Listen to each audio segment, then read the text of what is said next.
Good evening on this Saturday, the 9th day of March 2024. Hope you are doing well. Welcome to Newswatch and Hope TV. We have quite a packed bulletin for you tonight. I'm Tess Njenga. Let's begin. Various political leaders led by President William Ruto attended a fundraiser at Catholic Diocese of Wote in Makueni County at Unoa grounds. Despite obstacles and court rulings, President Ruto reiterated his government will continue with the affordable housing project, promising to create job opportunities for the youth. Our reporter Nicholas Kivite has more details.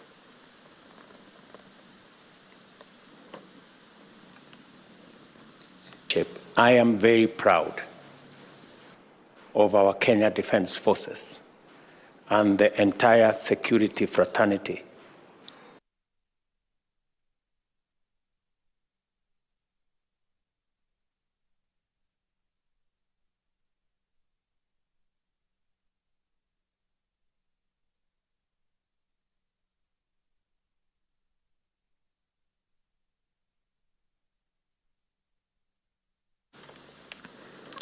Apologies for that delay. We shall revisit that story when the footage comes in. Moving on, President William Ruto has presided over the swearing-in of the Kenya Defence Forces KDF Vice Chief Charles Murio Kahariri and service commanders at State House, Nairobi.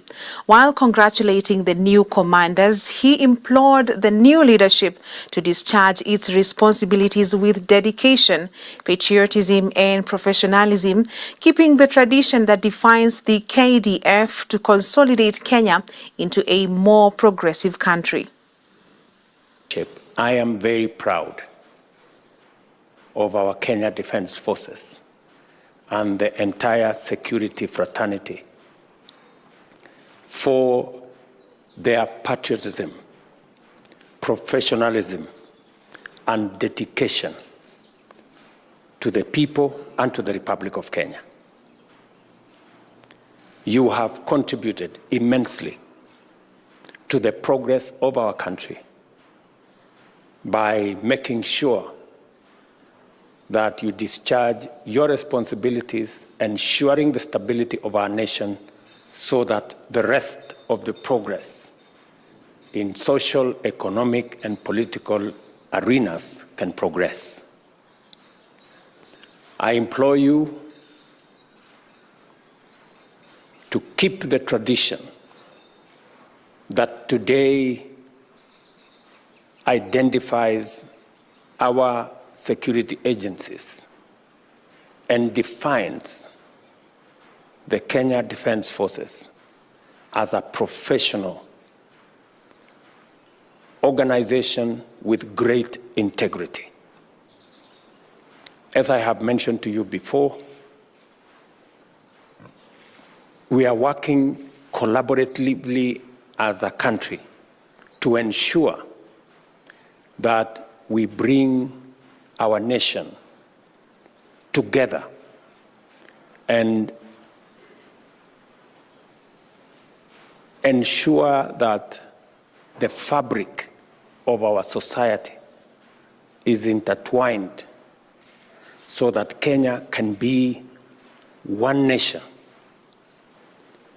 a nation that is devoid of negative influence. Azimio la Umoja leader Raila Odinga has emphasized the importance of empowering the youth in Kenya to combat the drug addiction issue plaguing society. Speaking in Kibra, Nairobi County, Raila highlighted that with the youth constituting approximately 60% of the country's population, their empowerment is crucial as they can either contribute positively or become a burden on society. Additionally, Raila criticized the government for delays in releasing capitation funds, stressing that ensuring access to quality education is essential for achieving the desired empowerment of the youth. Grace Ahati reports. as the government intensifies its efforts to combat illicit liquor, drugs and substance abuse in the country. Opposition leader Raila Odinga has called for the empowerment of youth as a solution to this alarming issue.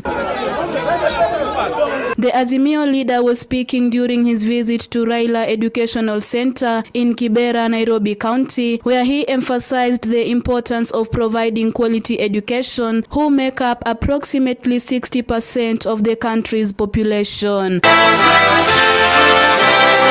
According to the Azimio boss, their empowerment is crucial since it will determine if they'll be a blessing or a burden to the society. The nation will prosper if you empower your people through quality education. We have here an explosion of the youth. Nearly 60% of our population are the youth below the ages of 35. The youth can be an asset or a drug. If the youth are not empowered, if they're not empowered, they become drug addicts, delinquents, and become basically a load on the society. But if they are empowered properly with quality education, then they become the engine for wealth creation in the country. Raila at the same time criticized the government for its failures in the education sector, citing issues such as delayed capitation funds to schools and exam irregularities. It is very unfortunate that even today you still have these problems, things of like capitation, it's a problem, issues of examinations, there are problems.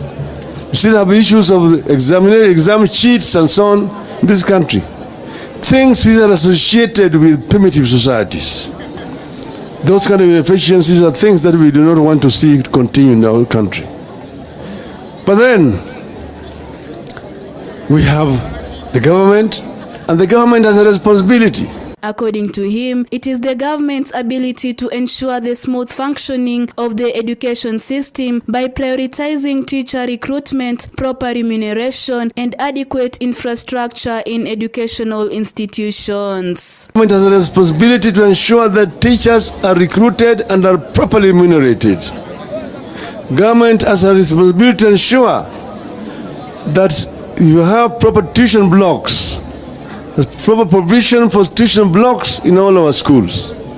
The government has a responsibility to ensure that our children are properly fed in schools so that the children do not starve. Regarding his bid for the African Union chairmanship position, the former premier reiterated his commitment to holding the Kenya Kwanza regime accountable regardless of the outcome of his candidacy. Iko hapa. I will be around here. I'll be around here. I'm not going to be away. I will continue to ensure that things are working in my own country. I will work for the continent of Africa, but at the same time work for Kenya. I can be able to scale the stairs and chew the gum at the same time. Reporting for Hope TV Newswatch, I'm Grace Ahati. Thank you, Grace Ahati, for that report. Let's revisit that story on Ruto in Makueni. Various political leaders led by President William Ruto attended a fundraiser at Catholic Diocese of Wote in Makueni County at Unoa grounds. Despite obstacles and court rulings, the president has reiterated his government will continue with the affordable housing project, promising to create job opportunities for the youth. Our reporter Nicholas Kivite has more details. President William Ruto emphasized the need to proceed with the controversial affordable housing construction program, saying his government will complete the construction project of 1,000 affordable houses in Wote Town, Makueni County. Ile mjengo ambayo imejengwa pale ya manyumba imejengwa karibu miaka 30. Nitatafuta contractor tumalize, na mbali na hiyo nyumba 200 nitaweka mpango ndio tujenge nyumba 1000 pale. So mimi nataka niwaeleze ya kwamba Jumatatu, this Monday, contractor anakuja kuendesha hiyo kazi. Speaking at a fundraiser held at Unoa grounds in Makueni County, Ruto said construction of affordable houses will create job opportunities for approximately 1,000 youth in Makueni, hence the need to go on with the program. Mimi nataka niwatangazie vijana wa Makueni, kuanzia Jumatatu tutahitaji vijana karibu 1,000 pale. Kama wewe ni architect, engineer, quantity surveyor, electrician, plumber, mason, carpenter, electrician, mtu ya mkono, mtu ya kutengeneza uji, nini, mkuwe pale. Tayari mnajua na viongozi wenu hapa wabunge wanajua, tume award contract ya soko 5 hapa Makueni, ikiwemo soko yetu hii ambayo iko hapa. Tumeweka zaidi ya shilingi milioni 350 kwa hiyo mpango. The president, while assuring Ukambani residents of his government's development agenda, said the construction of the Dwake Dam will be completed this year to solve the perennial water issues in the county and at the same time improve the agricultural sector. Reporting for Hope News Watch, my name is Nicholas Kivite. Much appreciated, Nicholas Kivite. Now, just a day after presenting the NADCO report to Azimio leader Raila Odinga and President William Ruto, Wiper leader and co-chair of the bipartisan committee, Kalonzo Musyoka, says it is upon the National Assembly and the Senate to legislate and pass the proposed laws in the report for the report to be implemented in full. He says when implemented, the report will streamline electoral injustices that have befallen the nation over the years, as well as strengthen political parties. Kalonzo was speaking in Mitaboni, Kathiani constituency, where he attended the burial ceremony of Mama Mary Mbinya Muthiani, who was a Wiper grassroots mobilizer. So you may have to think of a commission between you and your brother and see how best we can actually deal with this matter of grieving Kenyans. Grieving, they don't understand what happened. All they know is they lost their loved ones, and so that's a matter you consort. Principle of concurrence, concurrence, I'm sure is not a difficult one. But then, finally, Kimani Ichung'wah was very kind to Raila. He actually announced to him, and I believe he was doing it, repeating what he already knows, that President William Ruto is campaigning for Raila to become the AU chairperson. This is a matter that puts all of us together as a country, and we are very proud of that situation. And so, without much ado, can we now move to the next thing, Apio? Yeah, thank you. I think you can make your comments after we give you the document. Your Excellency, you allow us to hand over the report. Then I will invite the Deputy President. We cannot invite you to speak when the Deputy President is here. We'll ask him to make brief remarks, then invite you after we hand over the report.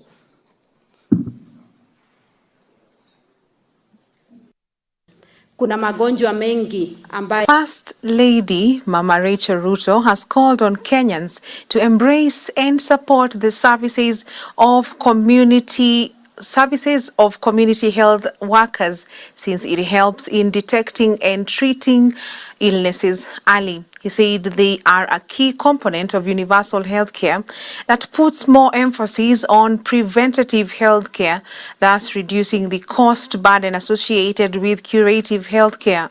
She was speaking when she joined family and friends for the celebration of the life of the late Mzee Paul Samoei Nangili in Likuyani, Kakamega County. Kuna magonjwa mengi ambayo yanaweza kuepukwa ikiweza kuonekana kwa haraka. Kwa hivyo tuweze kushughulika, na najua kwamba serikali inafanya kila juhudi kuhakikisha kwamba kwa mfano mambo ya afya inashughulikiwa. Nafikiria tuko na wale community health promoters wakati huu ambao wako mashinani kuangalia afya ya wananchi. Msiogope wananchi. Huyo msichana au kijana akikuja kwako, wacha akuje angalie apime pressure, wacha akuje apime sukari, wacha akuje angalie mambo ya maji na mambo ambayo vile mambo inatumika kule nyumbani. Maana pengine ugonjwa zingine ukianza kutumia dawa mapema inaweza kukusaidia. Mambo ya blood pressure, high blood pressure kwa mfano, isiposhughulikiwa mapema ndio inaweza kukua heart attack. Lakini ukianza kutumia dawa mapema na kuanza kufanya vile umeambiwa na daktari na ambao wanatushughulikia, hiyo inaweza kuepushwa. And achievements, the Women in Film Awards WIFA organization united female filmmakers championing diverse voices and creativity while collaborating with the Kenya Institute of Curriculum Development KICD.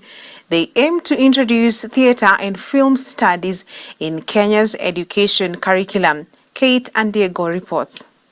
And the winner is Millicent Chebet. During the 5th celebration of the Women in Film Awards WIFA at the Kenya Institute of Curriculum Development, outstanding women filmmakers were honored due to their contributions in the film industry's growth as Kenya joined the rest of the world in marking International Women's Day.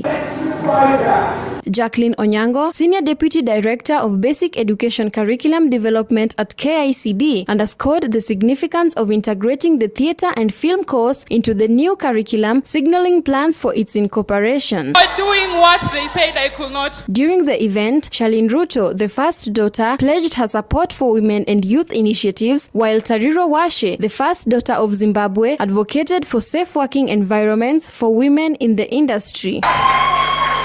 By reflecting on the past, addressing present challenges, and affirming the importance of women's voices in shaping the future of film, the event highlighted the ongoing commitment to promoting diversity and inclusivity in film and theatre arts. Reporting for Hope TV Newswatch, my name is Kate and Diego. Much appreciated, Kate and Diego. And on that note, let us take a short break. We have plenty more coming up on the other side.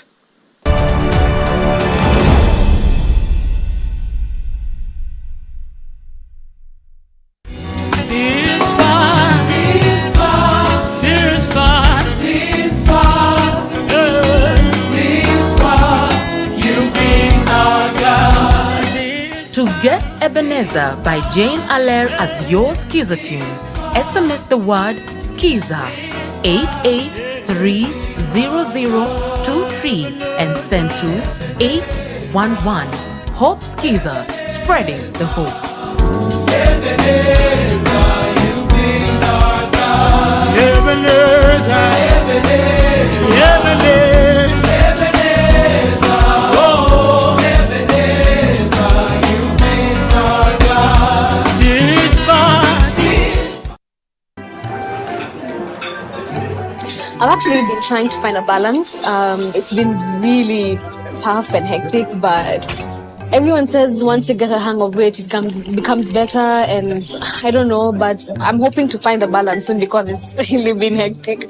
But you've been in the job industry for a long time, so I think you would know better. Sindio? Huh? What time is it? I need to catch up on Leadership Forum. Did they have a radio here? Never mind. I brought my own. No way. You can't be serious. Wait, why do you have a radio and you can just catch up with the shows on Hope FM podcast? Really? Even Meet of the World? Yeah. I mean, you can find them on whatever platform, name it. AfriPods, Google Podcasts, Apple Podcasts, Spotify, you name it. But I'm not subscribed on any of them. So no worries. You can just check out the latest episodes on hopemediakenya.org. You can now listen to select Hope FM programs on your favorite podcast streaming platform or directly on our website www.hopemediakenya.org. Listen and live.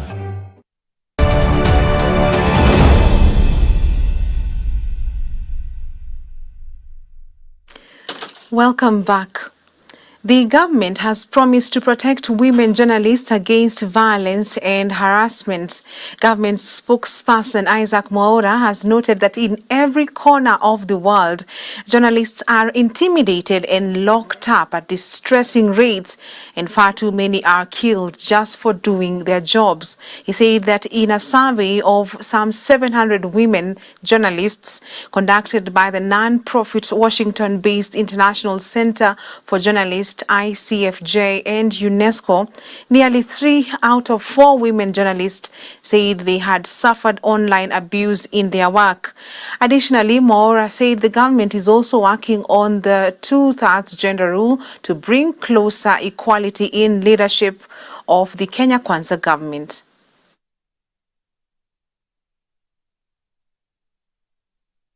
On other issues of national importance, yesterday, His Excellency the President William Ruto reaffirmed the government's commitment to women's empowerment by appointing 16 women to ambassadorial positions, an icing on the cake to mark the International Women's Day. This is partial actualization of our promises to the Kenya women as outlined in the Better Plan. Additionally, the President received the National Dialogue Committee report from the co-chairs, that is Majority Leader Kimani Ichung'wah and Honorable Kalonzo Musyoka, the former Vice President. The government remains committed to implementing the report, which intends to anchor affirmative action into law and therefore crafting of a framework towards the achievement of the 2/3 gender rule. At the same time, the government wishes to condemn in the strongest of terms the persistent killings of bloggers, and you've seen the latest one being in Tharaka Nithi County. And we want to say, yes, there may be a pain in the neck to you, but bloggers have a right to blog whatever is it that they think about, because the media has now been democratized, and bloggers have been used to disseminate very good information and to make people aware. So if you are intolerant to people who have divergent opinions, I think that means you have a very thin skin. And so we strongly want to condemn anyone who thinks that the only way to silence people who have divergent opinions by killing them. The Bible and also the Quran says, do not kill. So it is really an abomination that today, at this time and age, that people are killing one another just because of the fact that they differed on what they think about. And we are all given the opportunity to think.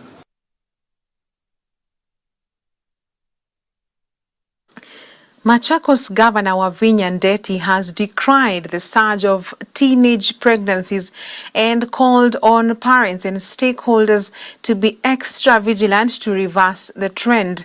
Speaking at Seventh-day Adventist Church, Joska, where she attended a worship service before witnessing the launch of the church's strategic plan 2025-2029, the governor lamented that Machakos topped the list of counties with highest figures of underage pregnancies in the country.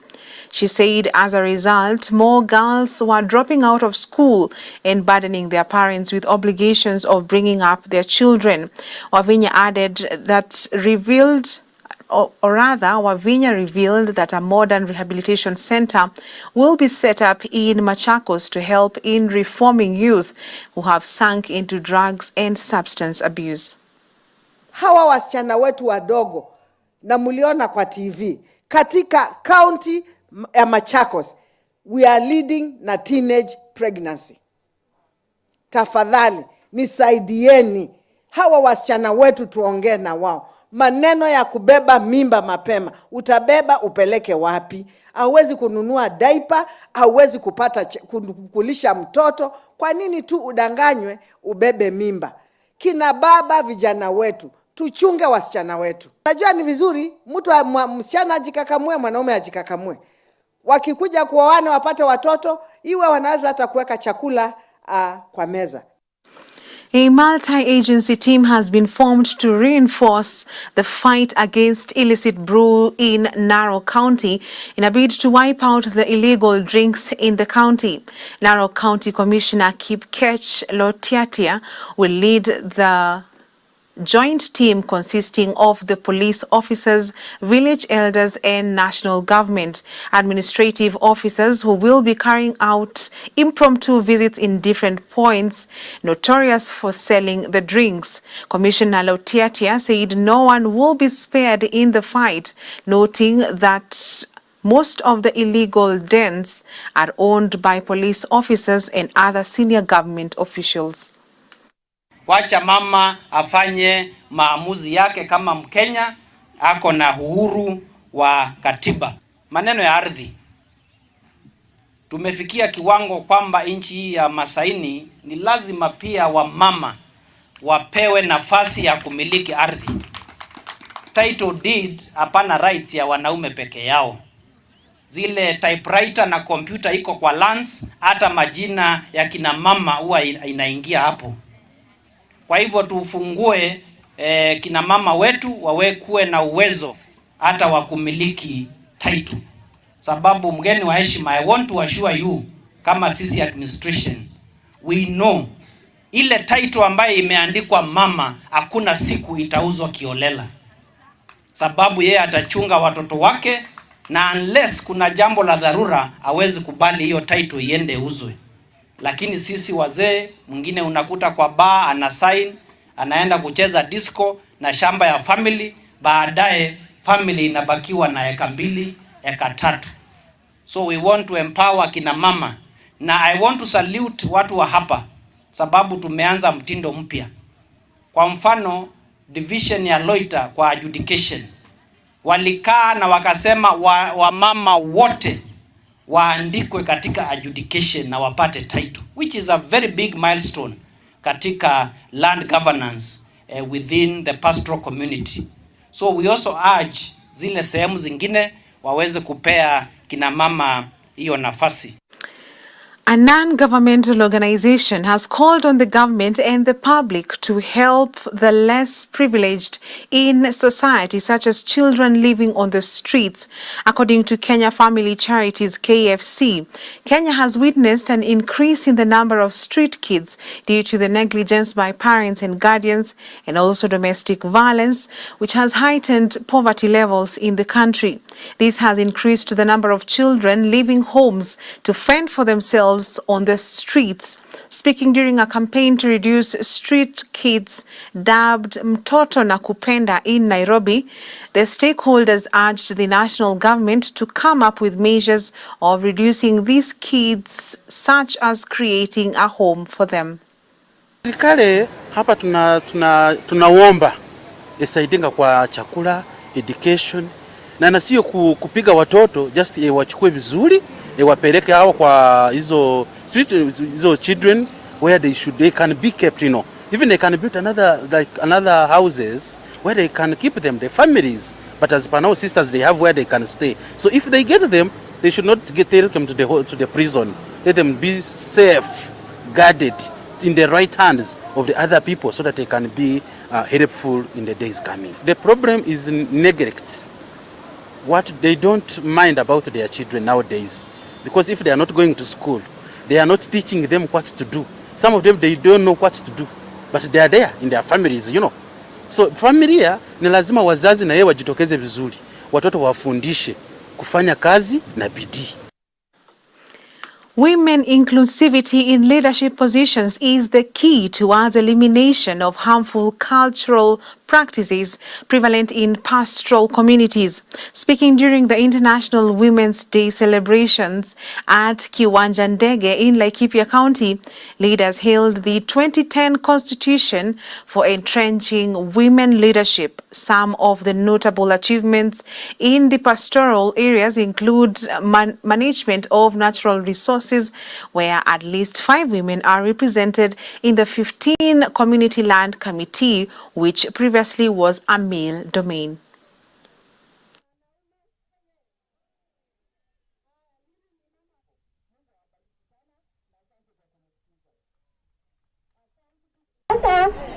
Zamani sisi akina mama wa Masai hatukuwa tunajulikana kwa upande wa land. Lakini tangu ile katiba yetu ya 2010 imetuinua kama akina mama. Sasa sisi akina mama tuko kwa register ya land. Na zamani hatukuwa tunaweka kwa register ya land. Ilikuwa ni mzee unaitwa automatic member. Lakini saa hii sisi si automatic member, sisi wote ni members. Tuko sawa, haki yenye mzee ako naye hata mimi ndio niko naye. Pia tumeingia kwa uongozi. Zamani sisi hatukuwa tunasimama hivi kuongea. Ulikuwa ukisimama mpaka mzee asimame hapa akusimamie, lakini tulikubali kwa sababu tulisema ametuinua kama president, anasimama hapo kama bodyguard. Tulikubali na tulipokubali wakaanza kutusimamia tena. Kwa hivyo saa hii tuko na haki, naweza simama na niongee bila mzee kusimama hapo. Na si kuwadhalilisha wazee wetu. Hata hao wamefunguka akili, wamejua hata mwanamke anaweza sema jambo na inaweza sikika. Tena hakuna kamati saa hii yenye inaundwa bila wanawake. Zamani walikuwa wanasema mwanamke hana right kwa upande wa mchanga. Lakini kwa saa hii tuko kama Maya na tuko na board members 15 na 5 ni wanawake. Wamama ndio walikuwa wanakataa kujitokeza, lakini sisi kama champions tuliingia ndani tukawatoa kwa lazima. Na saa hii tuko na hao mama 5 na wanaweza simama na wanaweza ongea mbele ya mtu, kila mtu. Kwa hivyo sisi tumeona mbele, tunashukuru sana hiyo katiba yetu ya 2010 kwa sababu imetuonyesha mahali mengi. Tena tuna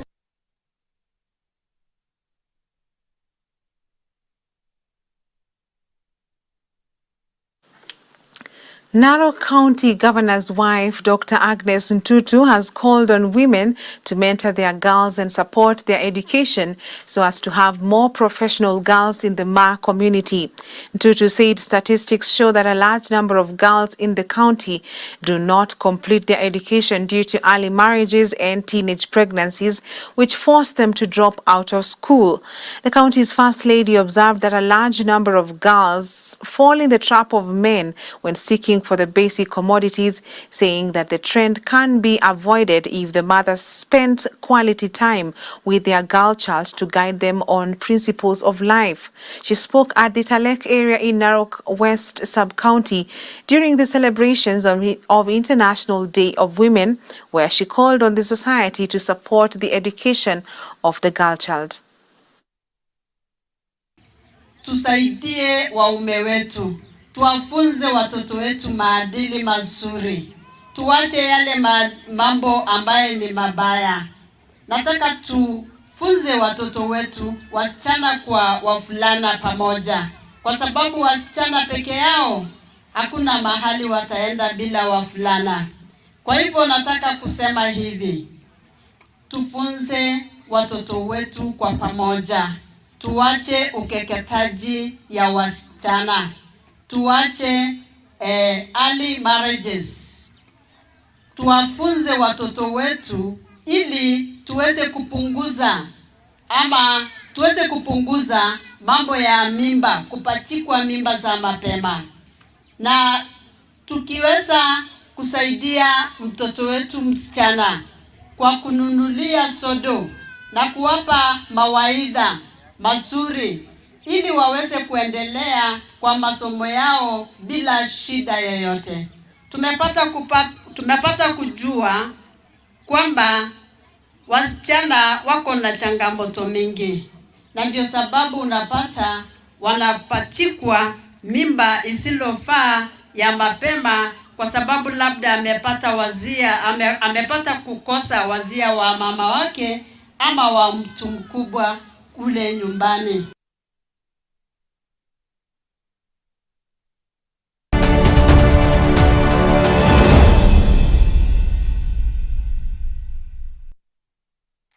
Aya, amna Go TV stream? It's free. Go TV stream iko mkononi na ni free. Download Go TV stream app for free. Uenjoy live TV na shows kamia 8. Download and watch later anytime, anywhere. Go TV stream iko mkononi na ni free. Available to active subscribers. Go TV. Love it. Thank you for choosing Hope TV, the channel that brings you hope, entertainment, and inspiration. We value you and would like to serve you better. Talk to us by scanning this QR code on your screen or go to our social media page at Hope TV Kenya and click on the survey link by the name Hope TV Survey. It'll just take a few minutes but means the world to us. We value your feedback. Hope TV, look and live.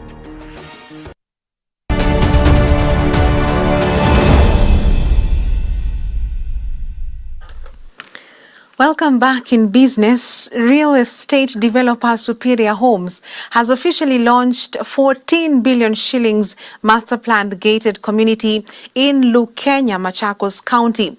The development that seeks to offer an appealing live, work and play environment for those seeking a lifestyle away from the urban sprawl is close to their Green Park Estate development and the third master planned gated community being undertaken by the institutional developer dubbed Lukenya Plains. The expansive 172-acre development will consist of modern and uniquely designed housing options and have regulated self-built plots for those who wish to build their own homes. Lukenya Plains is a master plan gated community located at the junction of Daystar University just off Mombasa Road. This is our third master plan gated community following the successful completion of over 700 houses at Green Park Estate and Pazuri at Vipingo, which is currently in phase 3 of construction. Real estate remains an attractive and vibrant sector in Kenya and continues to be one of the growth drivers of our economy. With a 20-year proven track record of delivering to our clients, Superior Homes continues to lead the way in shaping the landscape of East Africa's real estate sector. As we launch Lukenya Plains today, I would like to reassure you of Superior Homes' commitment to offering you the very best for both our clients and investors. This is made possible by the team at Superior Homes that consists of leading real estate professionals with expansive experience in both regional and global markets. Safaricom PLC has launched the Grow with Safaricom Business Engagement Platform for micro, small and medium enterprises, MSMEs, that will offer them an opportunity for knowledge sharing and collaboration in order to scale their businesses. The engagement forum will be held through a series of workshops and seminars throughout the year, where MSMEs will exchange ideas on how they can leverage digital technologies to enhance their market reach, streamline operations, and create a strong brand presence online. Additionally, experts will provide guidance on navigating regulatory requirements to ensure compliance and sustainable growth. We in Kenya, that average is about half of that. So there's an opportunity to grow our revenues. There's an opportunity to increase what it is that we're contributing towards the GDP, which then tells us the challenge that we have and that we will have to work on together is how do you grow your business? How do you double and triple your business so that you have a bigger impact, so that we're improving the livelihoods not only of your own business, but also the population, because if you're employing 90% of the population, you are really impacting the livelihood of almost every Kenyan in this country. And that's the task that's ahead of us. And when I think about us here as Safaricom, as an enterprise business unit, that's the challenge we have in front of ourselves. It's to say, we as a telecommunications company, we as a company that's making a shift from being beyond just connecting your business, but how we're providing you the technology rails that enable your business. Do we understand you enough to understand the journey you are on, to grow your revenues, to have a bigger impact, to be able to surpass not only what you're doing within this country, but be able to play on the world stage? It becomes a very important thing to us. I'll leave you with one more statement. And And NCBA, in collaboration with Homa Bay County, hosted over 100 SME customers for a customer dinner last evening at Cold Springs Hotel in Homa Bay County to mark International Women's Day.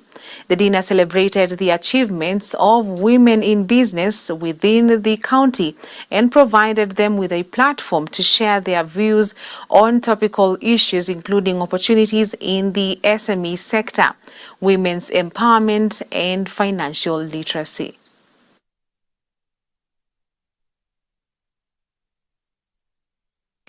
And with that, we have come to the end of Newswatch this evening. On behalf of the whole team, thank you for watching. I'm Tess Njenga. Have a good night.